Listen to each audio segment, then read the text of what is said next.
ఏంటి సార్ ఆలోచిస్తున్నారు? ఈ 4 days మన ఇంట్లో నిత్య మేడం చాలా హ్యాపీగా ఉన్నారు కదా. చారీ, నువ్వు గడిచిపోయిన 4 days గురించి చెప్తున్నావు. నేను మిగిలిన ఈ ఒక్క రోజు గురించి ఆలోచిస్తున్నా. 4 daysలో ఏమి జరగంది, 1 dayలో ఏం జరుగుతుంది సార్? యుద్ధం ఎన్ని రోజులైనా జరగచ్చు చారీ, ముగిసేది ఒక్క రోజులోనే. స్వరూప శ్రీనివాస్ని తక్కువ అంచనా వేయకూడదు. అంటే ఆవిడేమన్నా చేస్తుంది అనుకుంటున్నారా?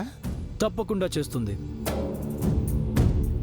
ఏదో చేయాలన్న ప్లాన్తోనే కదా నిత్యని మన ఇంటికి పంపింది.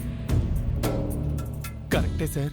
మన కింద వాళ్ళతో జాగ్రత్తగా ఉంటే సరిపోతుంది చారీ, కానీ మన పై వాళ్ళతో ఒళ్ళంతా కళ్ళు చేసుకున్నట్టు ఉండాలి. So don't relax sir.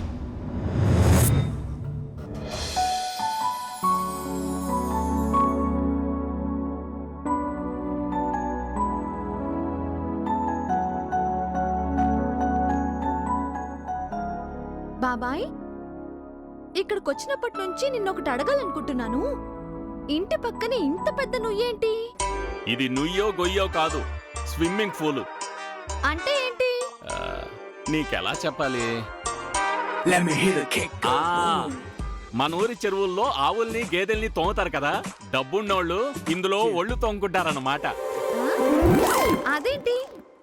లోను తానాలు గదులున్నాయి కదా, ఆరు బయట ఏంటి? ఏమంటే ఏం చెప్పను, ఎవరు పిచ్చోళ్ళకి ఆనందం. ఎక్కడికెళ్ళారు? Dubai Dubai Dubai Dubai.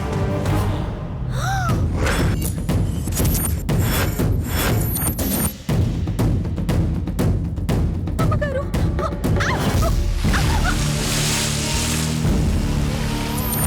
Manga Manga, పైకిలే పైకిలే.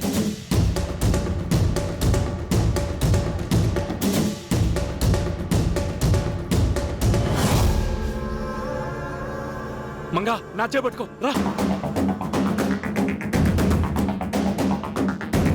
రామంగా, phone చేస్తేనా నేను మాట్లాడింది. ఇంకా స్విమ్మింగ్ పూల్లో నేను ఇలా చూసిందనుకో చంపేస్తుంది. రా.